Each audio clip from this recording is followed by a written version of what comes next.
In this video, we are going to go over a few examples on how to multiply a polynomial by a monomial. These three questions are actually in your Unit 8 note packet, so if you would like to follow along, look for section 4. In example 1, we're going to distribute -2x squared. And remember, as we distribute, we want to multiply coefficients and add any exponents. So I'm going to start by distributing to the 3x squared, which means we can multiply the -2 and 3. And since x is the same base, we can add the exponents. Distribute to the second term, we get a positive 14, and then add exponents to get x to the third. And then multiply the last term. All we can do is multiply coefficients to get -20 x squared. At this point, we're done multiplying, but you should check for a couple of things before moving on, one of them being like terms. In this case, we don't have any like terms since each variable has a different exponent, meaning we cannot add them together. Another thing to check for would be standard form, and this answer is already in standard form because the first term has the highest exponent and it counts down from there. So we are good with number 1. We can move on to example 2. In number 2, I'm going to start by distributing the 4, which would give me 4d squared plus 20d.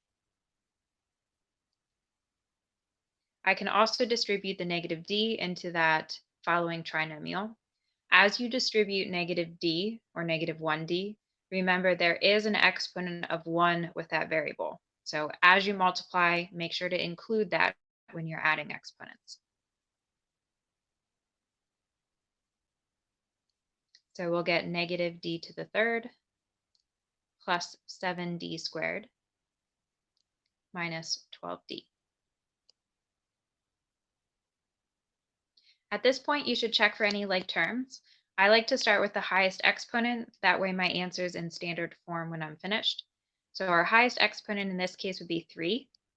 And we do not have any other like terms for the -d to the third. So I'm just going to bring that down into my final answer. Next, we can look for d squared. We have 2 terms, which means we can add like terms. Remember, since we are no longer multiplying, do not change exponents. So we are only adding coefficients, which would be 11d squared. We can also combine 20d and -12d, leaving us with 8. So this is now in standard form, highest exponent first, and it counts down from there. For example 3, if you would like to try this one on your own, feel free to pause the video, do it on your own on a piece of paper, and then when you're ready to check your answer, you can click play. In this question, be careful because we have 2 variables, x and y.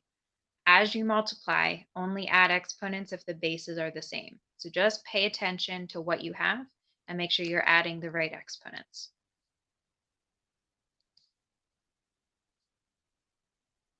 So for the first one, we can add the exponents for x, multiply to the second term. We can add exponents for both x and y. And then multiply by the last term. We can add exponents for y. After you multiply, always check for like terms.